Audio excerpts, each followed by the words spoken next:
The claim on trial is right there in the title. Why do spinning things do this?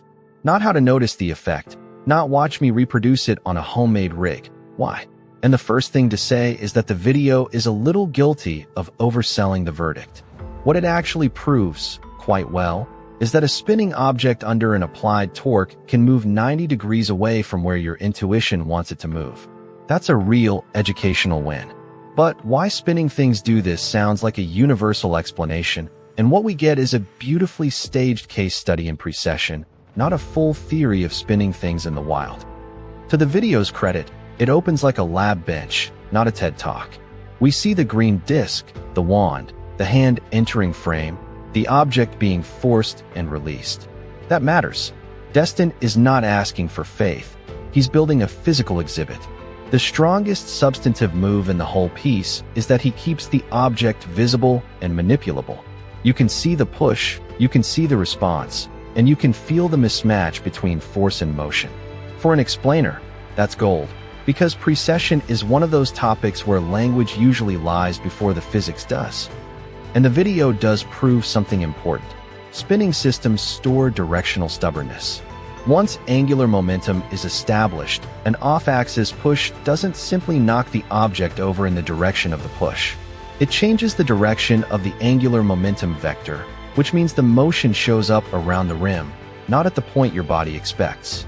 That's the intellectual core, and the demonstrations seem carefully chosen to make that point tactile rather than algebraic.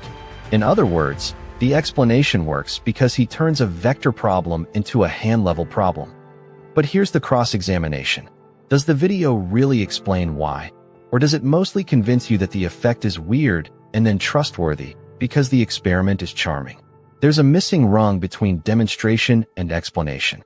A rigorous answer would pin the behavior to torque equals the rate of change of angular momentum and then walk through why that change is perpendicular in the setup being shown.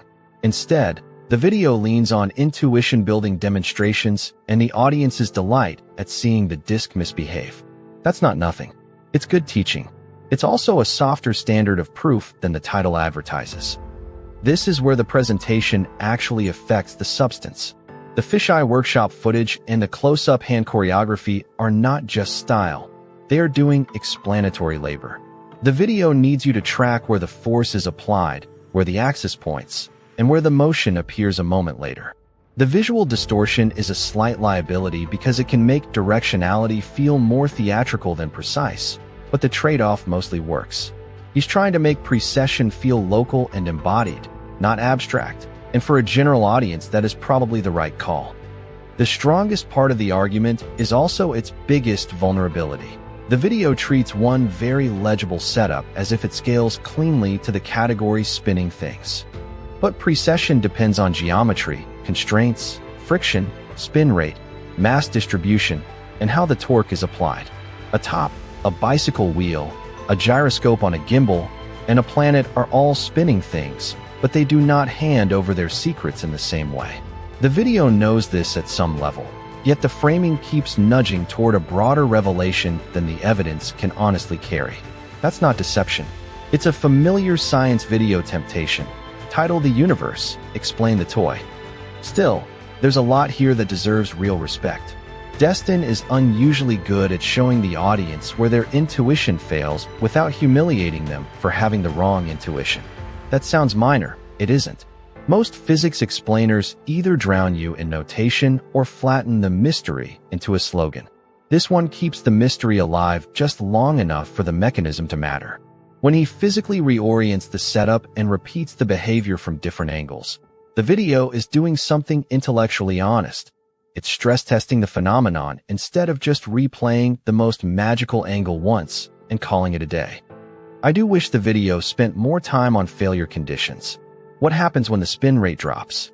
What happens when friction is not a footnote, but the main event? What part of the response is clean precession, and what part is the Messier behavior of a real object in a garage? Because the danger in these polished demonstrations is that they can smuggle in the idea that the physics is simpler than it is. And yes, I know, not every YouTube lesson needs a differential equation and a warning label. But if you're asking for the word why, you've invited stricter company. There's also a small philosophical trick in videos like this. Precession feels profound because it humiliates our mammal hardware. We push here, it moves there. The universe is suddenly smug. And that emotional beat is useful. Useful enough that science communication can sometimes hide inside it. Wonder becomes a substitute for closure. The good news is this video doesn't entirely hide there. The bad news is it knows that the feeling of woe will cover a lot of missing math. Frankly, so do most of us. If a green spinning plate can make us forgive a skipped derivation, maybe the gyroscope isn't the only thing being steered. So where does the verdict land? The conclusion is partly supported, not fully. As an explanation of precession through concrete demonstration, this is strong, lucid, and more honest than a lot of flashy educational content. As an answer to the broad question in the title, it simplifies aggressively and leaves the most technical bridge mostly implied. The evidence does enough work to justify fascination and a working intuition. It does not quite earn the grandness of the premise. That gap is the whole review, a very good physics lesson wearing the coat of a total explanation. If you came for a clean answer to why spinning things do this, the video gives you a smart partial confession and hopes you won't notice the missing witness. If you came to have your intuition dismantled by someone who genuinely enjoys the dismantling, it's one of Destin's better performances as a teacher. I'd call it a persuasive demonstration of one phenomenon, framed a little too majestically. And if you want more of these verdicts, the videos that explain something real while quietly overselling the jurisdiction, come back. There are plenty more exhibits on the docket.